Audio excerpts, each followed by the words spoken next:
To think something so small can connect you to everything that matters. When your life and all you love are on the line. When every second counts in the emergency room, providing immediate access to your medical records. Because Bob has trouble remembering all his medications. Because I'm in love with my kids' kids. Because now I'm looking out for both of us. Because I have diabetes, but it doesn't have me. Because I spend my life in the ER trying to save yours. There is no credible cause for concern about implanting these tiny microchips under your skin. There's been over 10 million pets in 15 years that have had this microchip without any problems. The mark of where we're going to put that chip. Stockbroker Roble Johnson is one of the pioneers. Today he's having a chip implanted in his arm. Okay. Now you're going to feel a little pressure. Okay. If ever he becomes an emergency patient, he can be instantly identified. How did that feel? Fine, that's fine. Okay, great. Doctors think it will soon be as commonplace as vaccinations. You're chipped. Okay. You should play that number today. The scanner powers up. Wave it over the arm. Pulls up the unique 16-digit identification number, and through a serial port that's at the bottom of the scanner, it goes to a computer or a laptop, where immediately my picture, my driver's license information, and my relevant medical records would pop up on the screen. Instead of GPS bracelets, convicts would be forced to have a device implanted. Instead of ankle bracelets, sex offenders might have something like this, implanted. Parents are putting these chips in kids in Mexico, where there's a higher risk of kidnappings.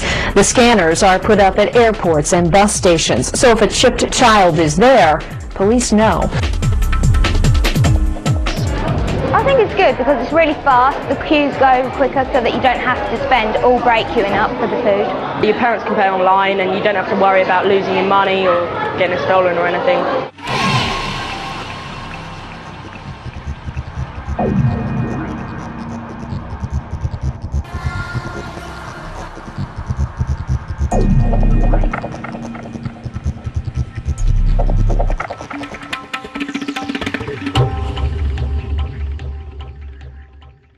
The latest technology for identifying people at the point of sale, for identifying people when they make purchases, is actually the implantable chip that you can actually embed directly into human flesh. It's a tiny glass capsule about the size of a grain of rice. It contains an RFID computer chip. I think that within 20 years when you get born you will get a chip. Super sinister situation when you look away the first world funds come from. It's a super sinister situation when you're buying your food by. And it's a super sinister situation when you look away the first world funds come from. It's a super sinister situation when you're buying your food by. Money, money, money, all I ever hear these days. Every song that the DJ plays, talking of a similar situation. Ain't got none and got to get some. Gotta have more than I had before. Gotta have more than the man next door. Every day I gotta make some more, some more, some more. Well, give me a break, yeah. Let me take some time out. Gotta frisk my mind down before I lose my life. Give me a break, yeah. Let me take some time out.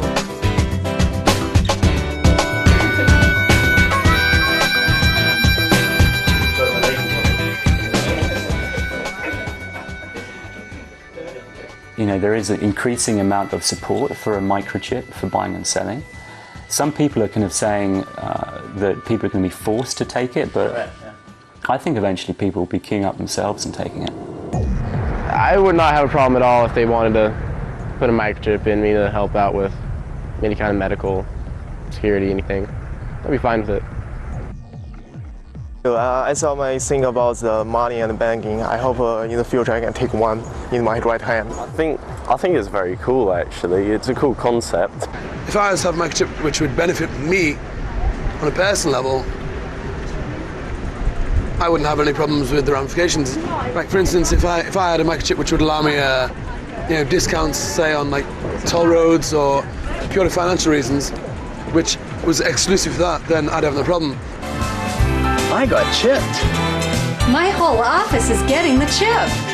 I already got the chip. I've got the chip. We got the chip.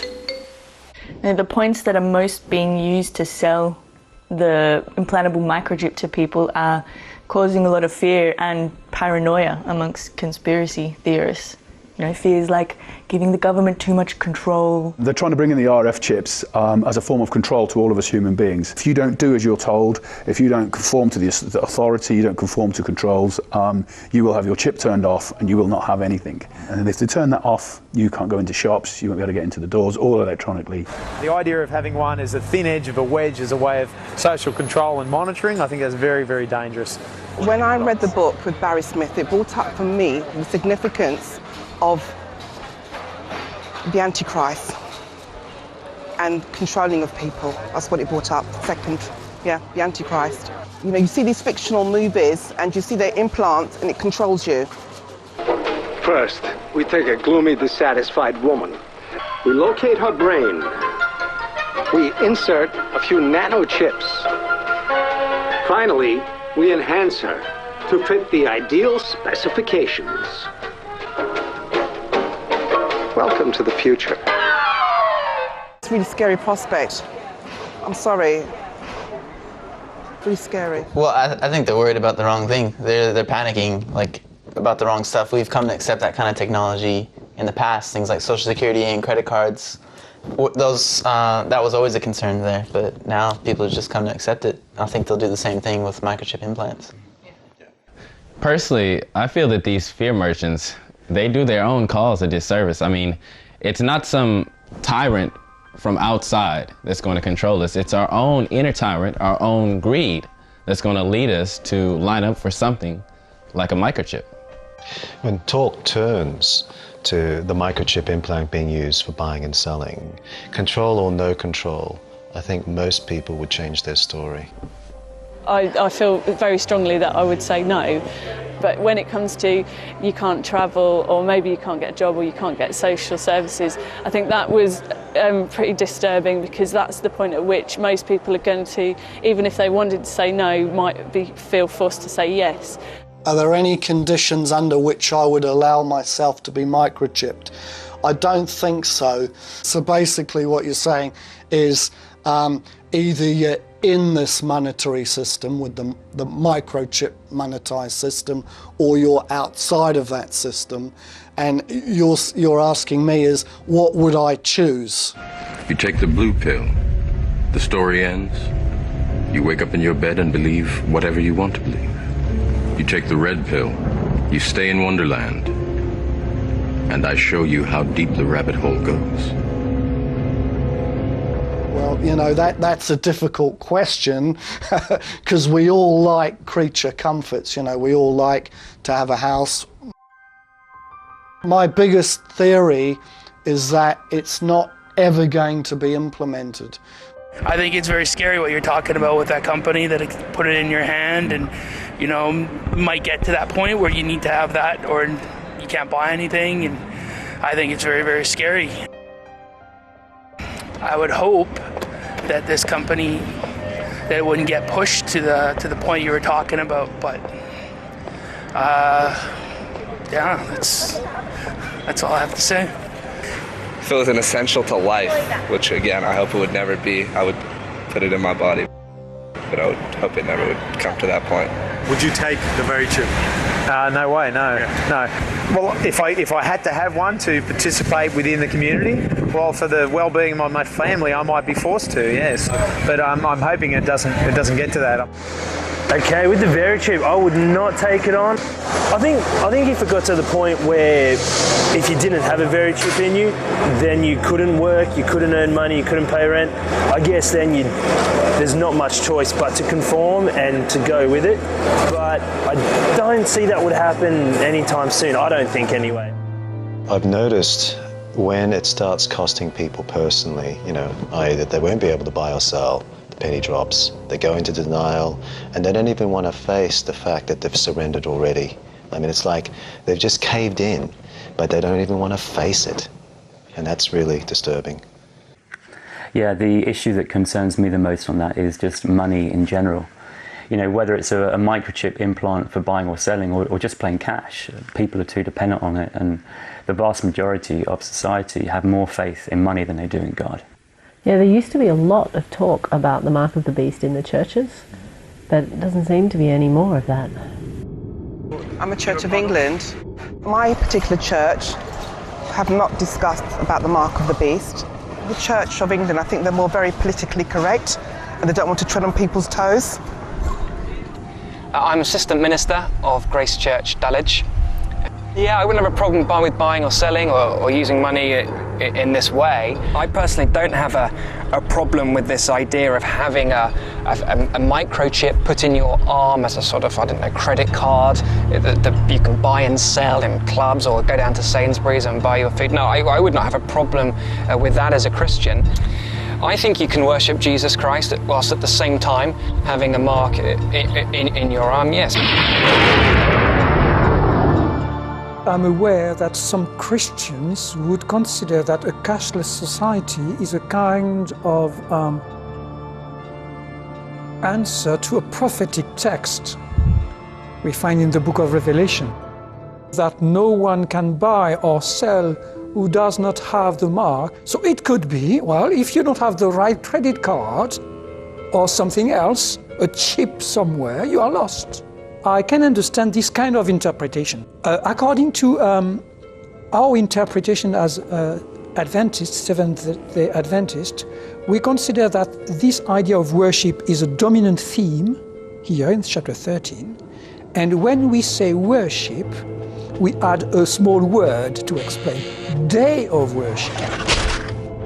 This idea of selling or buying is not the main topic of chapter 13. We would consider that the Sabbath, that is Saturday, is the day of worship of the believers, the children of God, and there is another day, which is the Sunday, all right? The mark of the beast would be, okay, you go for the Sunday. The mark of the beast is the Sunday worship. If I was given a microchip to shop and to do what I have to do with, I'll accept. It won't be the mark of the beast. The mark of the beast is when you go against God's holy day. My church has discussed the microchip. When it's given out, if it has nothing to do with the law of God, it can be received and used. Not so many churches have taught about the mark of the beast. They actually are silent about it, and they don't really teach you about it and how to avoid it. My particular church have not discussed about the mark of the beast. If you want to have a congregation that's big, or you want to have people follow you, then you got to speak about prosperity. It's like, okay, God is going to raise you up, or God is going to give you this, He's going to heal you, He's going to give you this or that. And I've been trying to show you that the Bible teaches that God wants you to be rich, that God wants you to prosper. He wants you to be abundantly supplied. If you concentrate on prosperity and you think your life revolves around money, then you're worshiping the beast. And when we say worship, we add a small word to explain, day of worship. I think you can worship Jesus Christ whilst at the same time having a mark in your arm, yes. Most of the churches, or the vast majority of the churches, are not teaching the masses or the followers, that would be followers of Christ, about the money, and that the money is a way of worshiping, is a form of worshiping the beast. Hallelujah! Money coming to me now! Money coming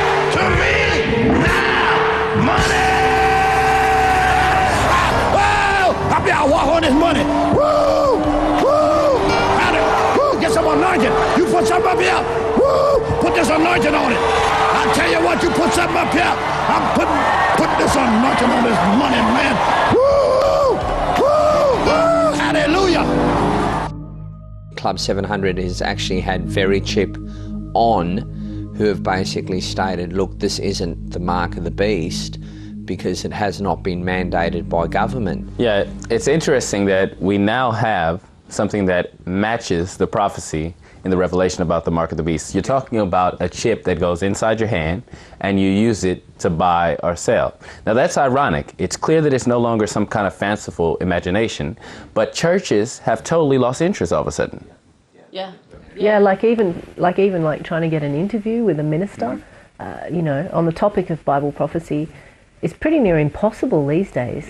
You know, and I think those that do agree to, you know, to be interviewed, I reckon that they must probably get disciplined about it afterwards, because it shows them up. It shows them up that they haven't got a clue. You know, they don't really know. Well, is it really that clear? Well, what do you mean by that? Well, are we just assuming that it's the connection between the prophecy and the revelation and the microchip implant is really that clear? Well, maybe what we could do is like go out on the street and show people, you know, the Bible passage, show people like the article about the very chip, and talk to people, you know, explain to people about the very chip and see if people see it as clearly as we do. Yeah, why not? We've got the equipment, we've got the resources, we've got the motivation. Let's do it. Yeah. All right. Okay. Did you pat the mic? Have you got any spare batteries? I think so. We've got some tapes. Excellent. All right, London, here we come. Jess, we'll give you a call when we get to town, okay? Take care. See you. Bye-bye. See ya. Okay.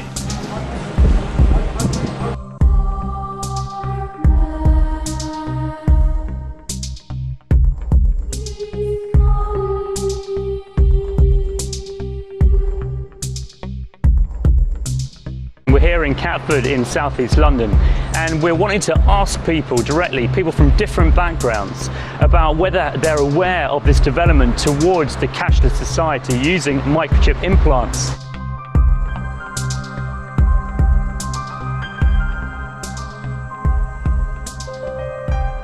Okay. And it calls us all, both small and great, rich and poor, free and bond, to receive a mark in their right hand or their foreheads. And that no man might buy or sell save he that he had the mark or the name of the beast or number of his name.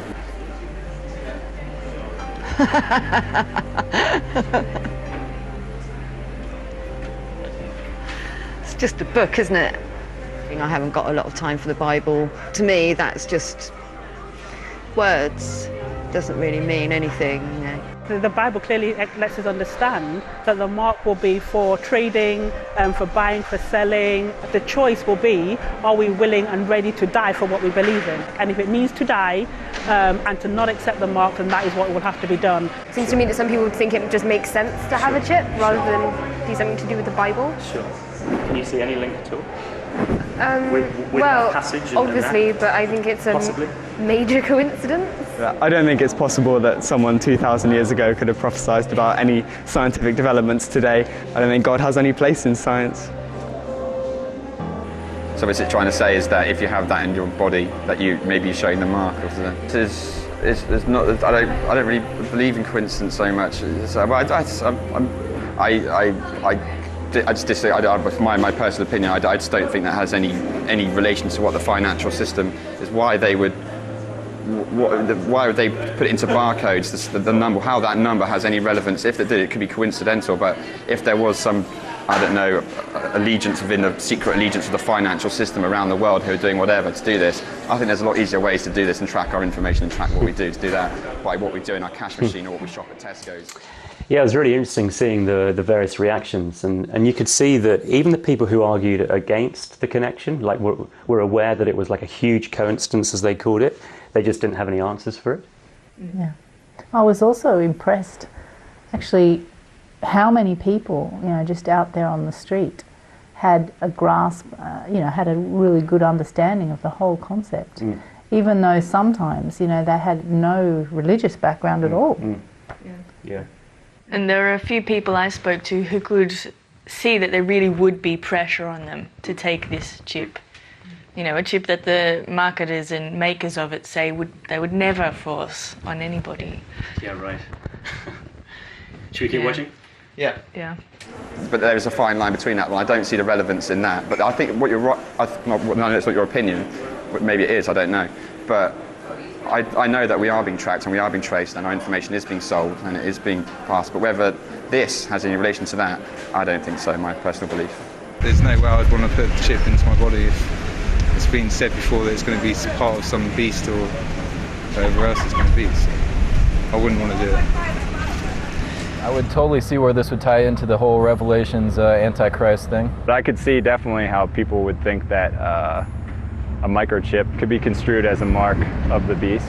If it comes down to that, the chip is the mark of the beast, and because of my Christian faith, I will never wear it. The Christian faith and several other faiths have intertwined into it a mark of the beast concept, which is generally seen these days and accepted as the microchip. It's going to have a massive effect on people consciously and in their communities. There's going to be a rejection on that level alone. If I was to be cut off, I still wouldn't take the chip. I would find a community, no matter how hard it took, that didn't require that level of submission. Yeah, what I found most interesting about watching this is that the people who could see the issues most clearly were usually not religious. They're oftentimes on the fringes of society, the kind of people that Jesus really would have associated with. And I met these street punks, these people in Utah, and I barely mentioned the implantable microchip with them. And what they said was pretty good. Maybe we can check it out and check it out. Yeah, sure. Have a look. Oh, the computer chip that they're gonna put into us. That hey, you know what? I think about that one. If you read the Bible, dude, it says you cannot buy, sell, or trade without the mark of the beast. It's so easy. It's convenient. It's right there. Beep. Oh, everything's right there. Beep. And I will never ever put a chip in me or in any of my children. Oh no, that's I don't want to be marked, man. The people that actually have the chips and the cards, you would not believe how much that they actually waste. They're actually gonna throw away enough to us unchipped people. We can actually survive, dude, without chips. Because money is just paper shit. It's nothing. Why would I trade paper shit that you can't use? There's no use for it. Like, you can't make it into anything. You can't grow anything with it.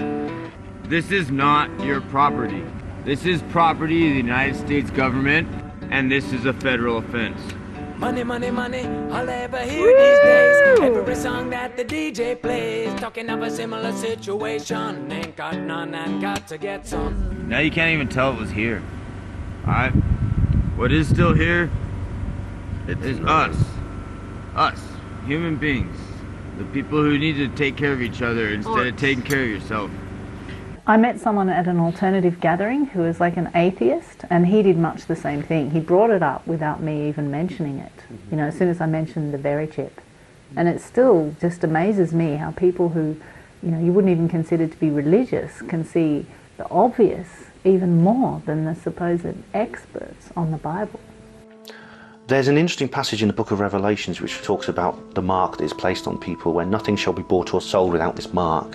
I'm not a Christian. I don't even believe in God in the conventional sense of the word. However, as with all ancient texts, the Bible deserves to be looked at carefully and to see if there's anything in it that might be of interest historically. I'm hoping a time when maybe the genuine message of Jesus will come through. Did you see that? I'm hoping for this is an atheist saying, I'm hoping for the genuine message of Jesus to come through. I mean, that is a classic. Yeah, you can imagine Jesus going around and gathering his disciples from people like this, Yeah. They're all a bit radical in one way or another. Hardly a suit and tie amongst them.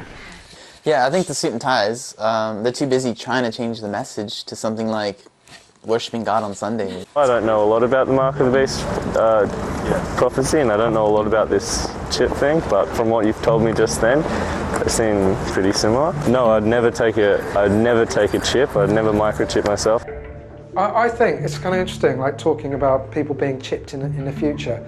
I engage with wild food. Engaging with like the natural world, wild plants, does make you wild in the sense that you want to rebel against standardization, manipulation, control, all these things, which I think people are seduced into because they're being manipulated, because the world is so complicated, it's so stressful. Using plants in that way and relating to people in that way just makes you, you will never be ripe for manipulation. You will always rebel. I will never be chipped voluntarily. They'll have to hold me down, they'll have to knock me out. Not taking the microchip could end up meaning that you would starve to death. I understand that. I'm not Christian myself, and I'm not that knowledgeable about Revelations, but I know that when they talk of a mark of the beast, it's for buying and selling, and everyone in society must bear this mark to operate and function. But there needs to be some resistance to this agenda. On a practical level, if it does end up that most people have got the microchip and there is a few resistors still out there, I think they will be hunted down. They'll be targeted for elimination. I think I would refuse the VeriChip under all circumstances, even if there was the threat of imprisonment, the threat of death. People from all religions know that something's wrong in these times. This is the most serious chess game that's ever been played. This game is so cunning, it is so deceptive. You can't say that this is of human origin. It is that in depth. It's the decisions that you make and whether you succumb to the system and just say, look, the pain and the misery that I'm feeling, I'll succumb to, taking the VeriChip, and so I can access food. Whereas for me, I'd rather starve and eat rocks before I took it. That is great. It is starting to show that there are actually some individuals out there who've got some character that seems to be so lacking in today's society. The kind of character that would literally be willing to die before doing something that they know is wrong. It seems like a lot of other people, though, have really missed the need to, count the cost. I don't know that they have missed it, though. I mean, how many of them started backpedaling when we raised the question of what will you do when you can't buy or sell? Yeah, the kind of people who have what it takes to refuse the mark, I think they're going to have to be, maybe fanatics, if I can say that, like idealists who would be ready to give up everything, change their whole entire lifestyle before they would go against their conscience. Maybe we messed up by not giving people the next chapter in the book of Revelation to read. The one where it really hits home how seriously God views this whole concept of the mark? Well, this guy knows what it's about. You can tell by what he's saying. But let me read it out. It says, "And the third angel followed them, saying with a loud voice, If any man worship the beast in his image, and receive his mark in his forehead or in his hand, the same shall drink of the wine of the wrath of God, which is poured out without mixture into the cup of his indignation. And he shall be tormented with fire and brimstone in the presence of the holy angels and in the presence of the Lamb." Yeah, the Lamb in that passage is referring to Jesus. This isn't the kind of lovey-dovey stuff that most churchgoers would associate with God or Jesus, is it? But it's right there in the Bible. Maybe people should stop telling God how to do his business. And if he says there's going to be a day when he's had enough of mankind's disrespect for him, then so be it. Okay, and let me read on. "And the smoke of their torment ascends up forever and ever, and they have no rest day nor night, whoever worships the beast and his image, and whoever receives the mark of his name." Yeah, from that, it seems that accepting the mark is the point of no return for mankind. And I think we're on the verge of that point right now in human history. Not the line in the sand, it's the line in the concrete. That is where it's drawn. I think that is where the soul is lost. It's as simple as that. It is a choice of serve the mainframe or mammon or whatever you want to call it. But there is obviously a definitive line. Actually, I did let that one marketing guy who I interviewed in the cafe earlier read the passage, which is probably why he fell to pieces so much. My guess is that he'd never even heard of that passage before, and he chose not to accept it, probably because it was easier to stay in denial. I don't know. I think that's very negative. I don't like to think these things negative. I wouldn't want to read that paragraph then think that's a negative thing. Just to take that leap from reading a warning sign to actually taking it to factual facts that it's happening is a massive leap of... I don't know, for me I think that's a massive bit. I can see it as a warning, and there's loads of sections which, you know, this is what we experience in this time and whatever, and take heed of this, but I don't think it's that translatable to now, I don't think, for me. Yeah, I think it's interesting that the verse about not taking the mark of the beast is followed by a verse which talks about people dying for their faith. I mean, that's what it's coming to, you know, and that's what people don't want to think about. But here, let me read it. Here is the patience of the saints. Here are they that keep the commands of God and the faith of Jesus. And I heard a voice from heaven say to me, Write, blessed are the dead which die in the Lord. One of the problems that I found about most religious discussions concerning the book of Revelation is that it's all about matching up symbols and dates, or trying to convince people that your church is the one true church. It never seems to relate back to the teachings of Jesus. But when you recognize that the mark of the beast, you know, is all about buying and selling, there is an obvious link. Jesus, you know, commanded his disciples not to work for food, not to even think about where their material needs would be, you know, come from, or you know, how they'd be met. But where is there anyone today actually teaching people to obey the teachings of Jesus? You know, Jesus made it clear that the choice would be between serving God or mammon, or God and the mainframe, as that guy Greg put it earlier. Yeah, there's a guy here in the UK who's been living like without money for more than a year now. And he's not really the religious type, but he's got it really spot on about the buying and selling. And he seems to understand that it may cost us our lives in the end. Yeah, I've been thinking about this, and I feel like sometimes the soldiers of peace aren't as brave as the soldiers of war. And that if you see the soldiers of war going into battle, they're prepared to die for what they're doing. We all need to be a little bit braver. We all need to stand up and be counted and be heard. I think we all, myself completely included, need to be braver. I've been living for the last 12 months without money. Where we used to find security in friends and family and the greater communities we lived in, we now see security in notes and coins. When we buy and sell things, we're saying, I'm going to help you, but I want something in return. What better reason to help somebody than the fact they actually need some help? Like, do we actually always need to get something in return? Think about it. Nobody goes to your dad like, well, you know, I've cooked dinner this evening, that's £5. If we all work together, share the resources, not only would it be better for the environment and would we use less resources, it's much better for us as people. Yeah, Mark and some of his friends recently put on an alternative gathering in Bristol, which coincided with Buy Nothing Day. I think it was called the Freeconomy Festival, and it was a fantastic day because everything was done for free. No money changed hands, no one was paid for what they did, and even the food itself was free because it was rescued from supermarket bins. Yeah, they fed more than 1,000 people, and there was still food left over. So it was a really good illustration of those what those street punks that you interviewed were saying about how you could survive on what the people throw away. Here's some footage of the gathering. So just here at the Buy Nothing Day Festival, and there's an army of volunteers, as you can see, busily prepping a 3-course meal, which is going to be served later on. So it's great to be a part of this.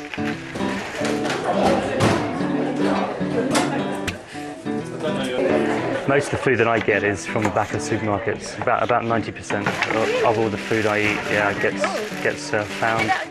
I'm just amazed that all this food goes to waste. Do I live to work or do I work to live? And do I give to earn or do I earn to give? And if I do my best for society, will they care about money or will they care about me? This is wonderful. It's really nice to all be under the same roof. I'm a language teacher, so I brought loads of sort of French books and dictionaries and textbooks and stuff like that I don't need. And I found chocolate spread, so I exchanged linguistics for chocolate spread. There you go. my first experience arriving and finding that everything's free. I think it feels nice to yourself to have donated something that you don't need anymore and then take something that you actually need. No, this is a new experience for me, but I would happily, you know, as long as it's still healthy, it's not going to make me ill, I have no qualms about eating food that's out of date. It was much nicer than going into a shop and exchanging money. Hello! Can I have everyone's attention for 40 seconds maybe? I know there's a wonderful clothes swap going on. What we're doing is we're doing a clothes swap. So basically any clothes that you like them, they're good clothes but you just haven't worn them for a while. You bring them along, trade them in, like this nice, jazzy waistcoat. Yeah. And then see if you can find anything that you like. I think it's a fantastic way of kind of making an active decision to kind of not involve money in things. You know, you don't need money if people are prepared to share and swap. A whole new word, swap. Swapping. Sounds slightly Dutch. Swap. Yeah, good. We're swapping today. Swapping. Yes, it's like shopping, not quite. It's just a really fun day. It's so nice to see so many kids. It's so nice to see so many people just really enjoying themselves, and also the slight bewilderment on people's faces when they're like, "So I could just take this?" It's like, well, yeah, it didn't cost us anything, so just take it away. People are surprised that everything is free, but it's just proof that it can exist and it can happen. Money's a pain in the neck. It's useless. It's like controls people, turns people into, I don't know, things that they don't want to be. Just doing whatever is thrown at me really. I was helping with some furniture being brought in, just chopping some potatoes now and clearing up later on, and anything that needs doing, I'm up for doing it. I think I'm powering up the music system. Not sure how. Certainly, I think like people's generosity of spirit is always there. Just needs to be given the space to sort of freely flow.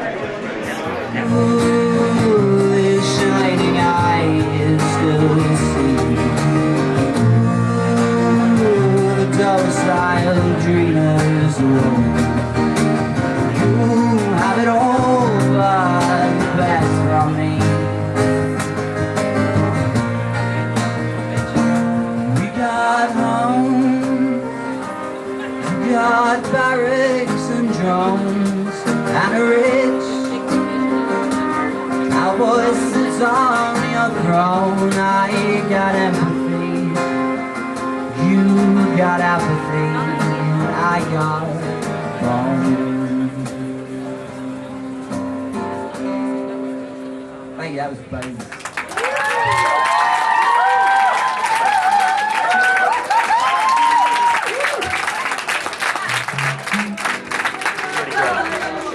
Yeah, it has been a bit overwhelming, to be honest. I felt a bit emotional earlier, just like everybody giving their time for free.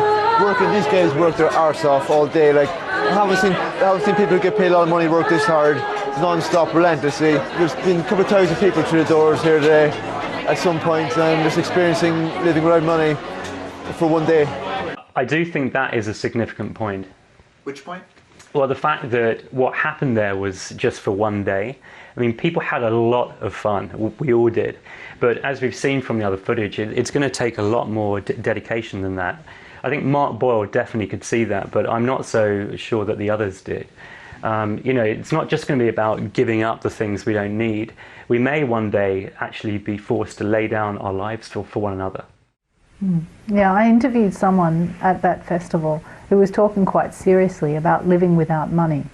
But it seemed like even in that setting, she seemed sort of somewhat cautious about what she was saying. I'm nervous about talking about it to people because even the hippiest of hippies get like their prickles come up when you start talking about doing the job that you want to do and not having to enslave yourself for your money, because no one wants to have to do it, so everybody hates it. So when someone comes along and says you don't need to do this, you know, everyone gets like, but I do, I have to. And that tension, I think it all hangs on that tension in some ways. I mean, it compromises you're never giving totally and you're never receiving totally when you're using money, because you're always aware of the back current of the exchange. But when you don't use money, if you just are giving something and you're not thinking about what you're going to get back, it's a full-hearted give. If you have to acknowledge to yourself your vulnerability, and you cannot pretend that you're not vulnerable, when you've got money, it masks over your natural insecurities, the needs that everybody has. We all pretend that we don't all share like these basic needs, and we can get away with that with money. But when there's no money, you're much more aware of how dependent on each other you are, and you're much more open in your vulnerability, which is a much more heart-centered, it's a much braver, much more heart-centered way to live. Well, it's almost like a spirituality. There's that guy in the States, it is a spirituality for. Yeah. Yeah, I actually got an interview with Swello where he lives at his cave in Utah. He's the guy who's been living without money for 10 years, right? Yeah, 10 years, yeah, that's right. Dang. This is like my home base here. Like I have a cave here, and I usually stay here in the winter time. The cave's small, so I can keep it warm in the winter pretty easily. But I also have a camp in town, and that I move around now and then. It's very temporary. Well, everything is. And often in warmer months, I travel around the country, just live wherever randomness takes me. I remember thinking, going through periods where I thought that, or I wondered why we didn't practice the teachings of Jesus. It's like he was more of an icon to be worshipped than to be followed in practice. We divide the world up among different religions and philosophies, but to me there's only two. And it doesn't matter whether you call it Christian, Hindu, Buddhist, whatever. Basically they all boil down to love or money, God and mammon. The Buddha said there are two paths, one leads to wealth, one leads to nirvana. And Jesus said one leads to mammon and one leads to God. So those are the only two religions in the world. One's spiritual and one's materialism. Oh, there are no grounds under which I would allow myself to be microchipped.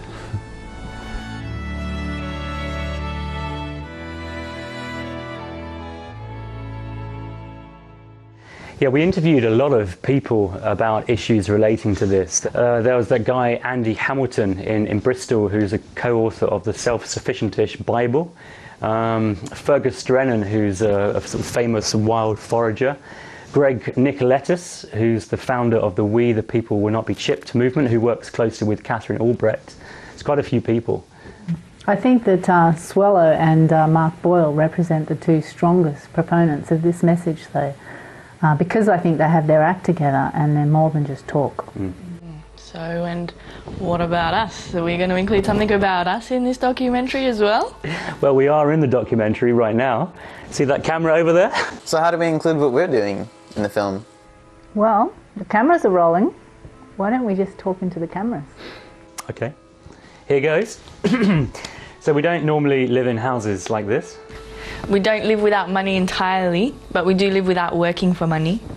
And as a group, some of us have been living like this for more than 20 years. Right, we're freegans, which means we get most of our food from the back of supermarket dumpsters. We live and travel in vehicles that run on waste vegetable oil. Yeah, and we use solar panels to get our electricity from. But really, we're preparing for a time where we won't be having vehicles at all, and we'll be living pretty much like Swello. We have contacts in India, Kenya, Australia, America, and here in the UK as well. And next year we hope to have a base in Argentina. Yeah, that makes us sound huge, when in reality we're just a couple of dozen people at the moment. But we're training. We're learning how to survive just through faith in God, and we're preparing for a time when people of conscience in the world everywhere are going to have to survive without buying and selling.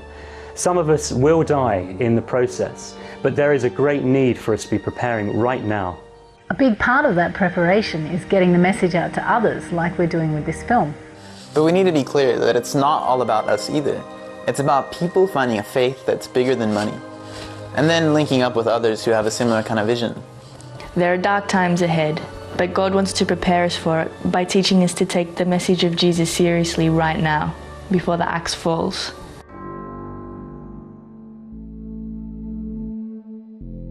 It is necessary that you take this disc that's out in the street, make a copy, make 100 copies. It's for everyone.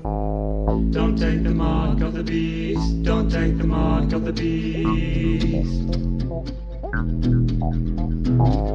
Don't take the mark of the beast. Don't take the mark of the beast.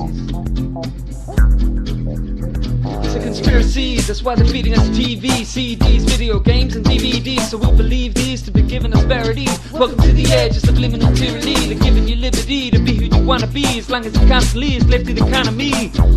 It's corporate thuggery, soon they'll be giving you microchip technology. If you want to be free, then please leave this scene. Flee your ID from the beast PC. These prophecies will release the remedy, but if you practice them, you will be caught a radical enemy. Keep your energy clean and redeem peace free. We believe the green breeze means deeds. We sow the seeds to achieve a real peace, but we will never take the mark of the beast. Don't take the mark of the beast. Don't take the mark of the beast. In times as dark as these, please don't take the mark of the beast. Don't take the mark of the beast. Don't take the mark of the beast. In times as dark as these, please don't take the mark of the beast. What is going on?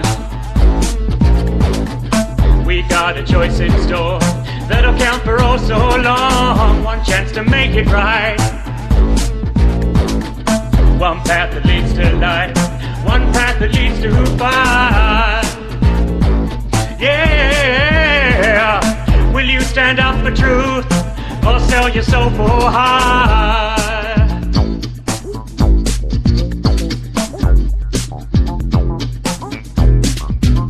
What tricks this? That the barcode is 3 6s fixing it. 3 parallel lines with a 6 in it. Time to open up your eyes, get the scriptures in. The church is paralyzed, so they're missing it. When money's out of lies and no Christians in. They claim to follow Christ, but they're dissing him. They're so busy shouting praise, they ain't listening. I know the picture's grim, it's gonna get worse, but first it's a curse. It's coming upon the face of the earth. The human race will give birth to the worst person, and earth may even lurk in the church. Is that how it works? They try to insert a microchip.